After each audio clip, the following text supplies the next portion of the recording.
ਸਾਬਕਾ ਰਾਜਪਾਲ ਸਤਿਆਪਾਲ ਮਲਿਕ ਦੀ। ਇਹ ਵੀ ਕਿਸੇ ਨਾ ਕਿਸੇ ਦਿਨ ਕੋਈ ਨਾ ਕੋਈ ਕੱਢ ਹੀ ਦਿੰਦੇ ਨੇ ਸੱਪ। ਤੇ ਬੀਤੇ ਦਿਨ ਇਹਨਾਂ ਦੀ ਇੰਟਰਵਿਊ ਸੀ ਇੱਕ, ਉਹਦੇ ਵਿੱਚ ਇਹਨਾਂ ਨੇ ਕਈ ਖੁਲਾਸੇ ਕਰਤੇ ਤੇ ਫਿਰ ਸੀਬੀਆਈ ਆ ਗਈ ਜੀ।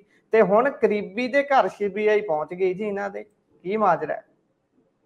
ਦੇਖੋ ਸਤਿਆਪਾਲ ਮਲਿਕ, ਮੈਂ ਤੁਹਾਨੂੰ ਇਹ ਰੌਲਾ ਦੱਸ ਦਿੰਦਾ। ਵੈਸੇ ਮੈਂ ਪਹਿਲਾਂ ਵੀ ਦੱਸਿਆ ਹੋਇਆ, ਜਿੰਨੀ ਵੀ ਆਡੀਅנס ਸਾਨੂੰ ਸੁਣਦੀ ਹੈ ਪਤਾ ਉਹਨਾਂ ਨੂੰ।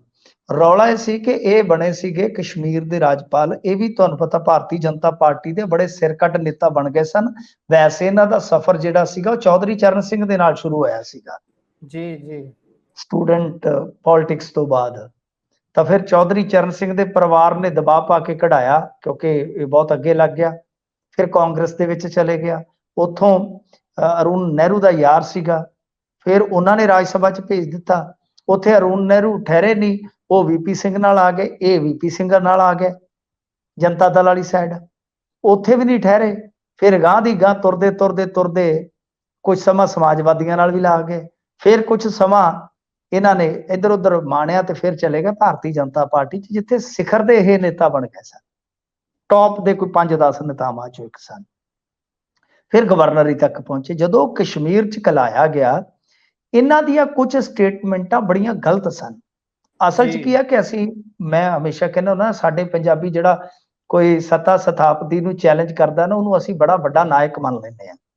ਉਹ ਕਿਉਂ ਕਰ ਰਿਹਾ, ਕਾਤੋਂ ਕਰ ਰਿਹਾ, ਇਹ ਜਾਣਨ ਦੀ ਅਸੀਂ ਚੇਸ਼ਟਾ ਹੀ ਨਹੀਂ ਕਰਦੇ। ਰੌਲਾ ਕੀ ਸੀਗਾ ਕਿ ਇੱਥੋਂ ਤੱਕ ਕਹਿ ਦਿੱਤਾ ਸੀ ਇੱਕ ਸਟੇਟਮੈਂਟ ਦੇ ਵਿੱਚ ਕਿ ਤੁਸੀਂ ਫੌਜ ਨੂੰ ਜਾਂ ਪੁਲਿਸ ਨੂੰ ਪੱਥਰ ਕਿਉਂ ਮਾਰਦੇ ਜੇ, ਤੁਸੀਂ ਉਹਨਾਂ ਨੂੰ ਗੋਲੀਆਂ ਮਾਰੋ ਜਿਨ੍ਹਾਂ ਨੇ ਤੁਹਾਨੂੰ ਲੁੱਟਿਆ ਹੈ। ਮਤਲਬ ਕਿ ਜਿਹੜੇ ਵਿਰੋਧੀ ਦਲ ਆ ਉਹਨਾਂ ਨੂੰ ਗੋਲੀਆਂ ਮਾਰੋ।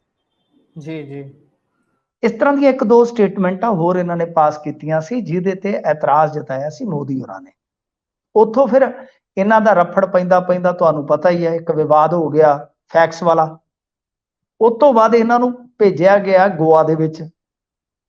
ਗੋਆ ਦੇ ਮੁੱਖ ਮੰਤਰੀ ਦੇ ਨਾਲ ਜਿਹੜੇ ਉੱਥੇ ਸੀਗੇ, ਉਹਨਾਂ ਦੇ ਨਾਲ ਵੀ ਪੇਚਾ ਪੈ ਗਿਆ। ਫਿਰ ਇਹਨਾਂ ਨੂੰ ਉਧਰ ਨਾਰਥ ਈਸਟ ਵੱਲ ਭੇਜਿਆ ਗਿਆ। ਤਾਂ ਜਿਹੜਾ ਗੋਆ ਦੇ ਵਿੱਚ ਭੇਜਿਆ ਗਿਆ ਸੀਗਾ, ਉਹ ਨਰਿੰਦਰ ਮੋਦੀ ਦੇ ਕਹਿਣ ਤੇ ਸਾਰਾ ਕੁਝ ਹੋਇਆ, ਇਹ ਸਮਝਿਆ ਜਾਂਦਾ ਹੈ। ਤਾਂ ਇੱਥੋਂ ਇੱਕ ਤਲਖੀ ਸ਼ੁਰੂ ਹੁੰਦੀ ਹੈ। ਤਾਂ ਉਧਰੋਂ ਕਿਸਾਨ ਅੰਦੋਲਨ ਚੱਲ ਪਿਆ। ਤਾਂ ਫਿਰ ਇਹਨਾਂ ਨੇ, ਕਿਉਂਕਿ ਇਹ ਐਕਚੁਅਲ ਦੇ ਵਿੱਚ ਜਾਟ ਨੇਤਾ ਹੀ ਹੈ, ਵੈਸਟਰਨ ਯੂਪੀ ਤੋਂ ਆਉਂਦੇ ਆ, ਤਾਂ ਫਿਰ ਤੁਹਾਨੂੰ ਪਤਾ ਜਾਟ ਜਿਹੜੇ ਹੁੰਦੇ ਆ ਉਹ ਲੱਗ ਪੈਂਦੇ ਆ। ਤਾਂ ਇਹਨੇ ਜੋ ਖੁਨਸ ਰੱਖੀ ਸੀ ਮਲਿਕ ਸਾਹਿਬ ਨੇ, ਜੋ ਸੀ ਉਹ ਪਗਾਈ ਹੈ। ਇਹ ਯਾਰੀ ਵੀ ਪਗਾਉਂਦੇ ਆ ਤੇ ਫਿਰ ਅਦਾਵਤ ਵੀ ਪਗਾਉਂਦੇ। ਇਹਨਾਂ 'ਚ ਗੁਣ ਵੀ ਆ, ਬਹੁਤ ਯਾਰੀਆਂ ਨਿਭਾਈਆਂ ਸਤਿਆਪਾਲ ਮਲਿਕ ਨੇ।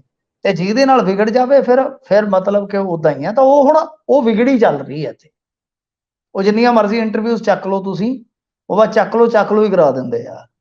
ਤਾਂ ਖੈਰ ਜੀ, ਉਹ ਇੰਟਰਵਿਊ ਦੇ ਤੱਥ ਕੀ ਨੇ, ਉਹਨਾਂ ਦੇ ਐਵੀਡੈਂਸ ਕੀ ਨੇ, ਉਹਦੇ ਤੇ ਕਦੇ ਆਪਾਂ ਫੇਰ ਗੱਲ ਕਰ ਲਾਂਗੇ।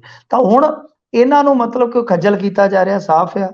ਅੱਗੇ ਵੀ ਇੱਕ ਵਾਰੀ ਥਾਣੇ ਇਹ ਗਏ ਸਨ, ਇਹਨਾਂ ਨੇ ਕਿਹਾ ਸੀ ਕਿ ਮੇਰੇ ਘਰ ਬਈ ਆਏ ਨੇ ਮੇਰੇ ਭਾਈਚਾਰੇ ਵਾਲੇ, ਤੇ ਜੇ ਮੈਂ ਪਾਰਕ ਦੇ ਵਿੱਚ ਲੰਗਰ ਲੂੰਗਰ ਦਾ ਇੰਤਜ਼ਾਮ ਕੀਤਾ ਤੇ ਉੱਥੇ ਪੁਲਿਸ ਘਲਾ ਦਿੱਤੀ ਨੇ। ਤਾਂ ਹੁਣ ਇੱਕ ਵਾਰੀ ਫਿਰ ਇੱਕ ਕਰੀਬੀ, ਇਹਨਾਂ ਦੇ ਬਹੁਤ ਹੀ ਜ਼ਿਆਦਾ ਕਰੀਬੀ ਆ, ਵੈਸੇ ਇਹਨਾਂ ਤੋਂ ਵੀ ਸੀਬੀਆਈ ਪੁੱਛਗਿੱਛ ਕਰ ਚੁੱਕੀ ਆ, ਤੁਹਾਡੀ ਜਾਣਕਾਰੀ ਵਾਸਤੇ ਦੱਸਾਂ 2 ਵਾਰੀ। ਤਾਂ ਹੁਣ ਇਹਨਾਂ ਦੇ ਜਿਹੜੇ ਖਾਸ ਸਹਾਇਕ ਸੀਗੇ, ਉਹਨਾਂ ਦੇ ਘਰ 'ਚ ਛਾਪੇਮਾਰੀ ਹੋਈ ਆ। ਮਤਲਬ ਕਿ ਹੁਣ ਘੇਰਾ ਕੱਸਿਆ ਜਾ ਰਿਹਾ ਕਿ ਸਤਿਆਪਾਲ ਮਲਿਕ ਦੇ ਜਿਹੜੇ ਆਸ-ਪਾਸ ਦੇ ਲੋਕ ਨੇ, ਉਹ ਸਤਿਆਪਾਲ ਦੇ ਨਾਲ ਜਿਹੜੇ ਰਹਿਣ ਵਾਲੇ ਲੋਕ ਹੈ ਉਹਨਾਂ ਨੂੰ ਥੋੜਾ ਤੰਗ ਪਰੇਸ਼ਾਨ ਕੀਤਾ ਜਾਵੇ। ਸੋ ਇਸ ਕਰਕੇ ਇਹ ਗੇਮ ਜਿਹੜੀ ਮੈਂ ਜਿਵੇਂ ਤੁਹਾਨੂੰ ਦੱਸਿਆ ਕਿ ਆੜ ਫਸ ਦੀ, ਉਹ ਸ਼ੁਰੂ ਇੱਥੋਂ ਹੋਈ ਤੇ ਖਤਮ ਕਿੱਥੇ ਹੋਏਗੀ ਪਤਾ ਨਹੀਂ, ਕਿਹਾ ਨਹੀਂ ਜਾ ਸਕਦਾ। ਉਹ ਗਾਣਾ ਸੀ, ਗੱਲ ਤੇਰੇ ਤੋਂ ਤੁਰੀ ਹੈ ਜਾ ਕੇ ਮੁੱਕਣੀ ਪਤਾ ਨਹੀਂ ਕਿਹੜੀ ਥਾਂ, ਤੇ ਇਹ ਮੁੱਕਣੀ ਪਤਾ ਨਹੀਂ ਹੁਣ ਕਿਹੜੀ ਥਾਂ ਹੈ। ਜੀ ਇਹ ਤਾਂ ਹੈ। ਇਹ ਤਾਂ ਹੁਣ ਸਮਾਂ ਦੱਸੂਗਾ ਵੀ ਸਤਿਆਪਾਲ ਮਲਿਕ ਆਪ ਥੋੜੀ ਜੀ ਹੱਥ ਹੌਲਾ ਰੱਖਣਾ ਸ਼ੁਰੂ ਕਰਦੇ ਨੇ ਜਾਂ ਫਿਰ ਉਧਰੋਂ ਹੱਥ ਹੌਲਾ ਹੁੰਦਾ ਹੈ। ਤਾਂ ਸਮਾਂ ਬਿਆਨ ਕਰੂਗਾ। ਆਪਾਂ ਅੱਗੇ ਵਧੀਏ।